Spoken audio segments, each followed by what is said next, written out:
Hello everyone, this is Mrs. Irby and today's tutorial is how to access your collections book online. So go ahead and look at my screen. I've logged into my SDMC SSO and I'm on the home page. I'm going to go ahead and close this notification and then I'm going to scroll down until I find the Schoology app, which is the blue circle that's black with the S in the middle. So you're going to open that up by double clicking. And then you're going to go to courses, and obviously yours will look a little different. Obviously, I'm an educator, so mine is a bit different. We are going to pretend that everybody, just for the sake of getting this done, is an English 2. So you're going to open up the English 2 little square, and you're going to see some stuff in here. Ignore it for right now. I need you to scroll down on your left-hand side and open up the my.hrw, which is your collections online book. So this is your textbook. So it's going to open up in another window and we will take it from there. Try to get everything in here so you can see it. So once we're in here, it should have your name. It should have the collections grade 10 book because we are in grade 10. And you're going to come over here to the student ebook. So you're going to go ahead and open the student ebook. And this is the front cover. This is what it should look like. So I just want to show you a few of the functions that are on this page. This is your content. This is where you can see, I believe we have 6 collections. We have some interactive writing lessons as well as some interactive speaking and listening lessons and some reference material. So here is one. Let's go ahead and just click on collection 3.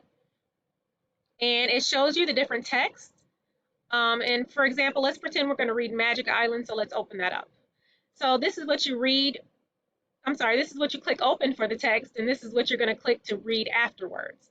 So here's the text, and I'm going to show you a few of the functions. First and foremost, my vision is really bad. I wear glasses. This is too small for me. So I would come to page view, and I would just drag this over to make it a little bigger so now I can actually see it.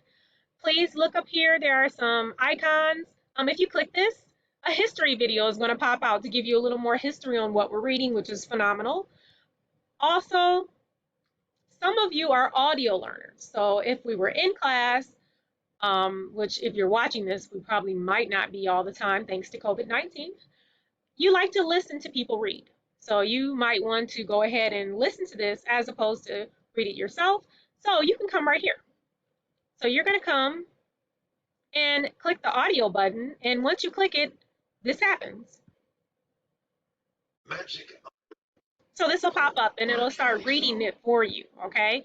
You do have to pay attention because it doesn't turn the page, so you are going to have to be responsible and listen for when he stops or she stops reading so you can turn the page. A few more notes. You can actually take notes, okay? If you come in the book and you want to ask a question or you don't know something, you can actually make a note and bring it up later in class. You can bookmark where you left off in case you need to go to work or wherever.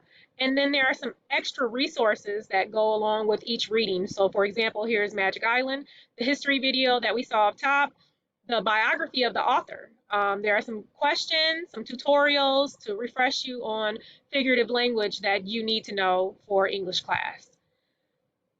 And finally, there was one other thing that I wanted to show you all. Let's see, I don't see one on this page, but if we were reading something and you didn't know one of the words or you were not familiar with the vocabulary in there, they actually have it where certain words are highlighted in blue and you can click on those words and they'll actually give you the definition, which is very helpful when building your vocabulary, increasing it, especially when we're testing and whatnot.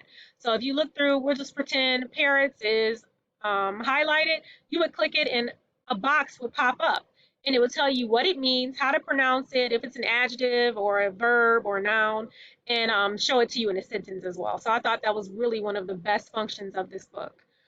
So that's it for now. If you have any other questions, please let me know. Hopefully this is helpful for those of you that have not accessed collections online. Have a great day.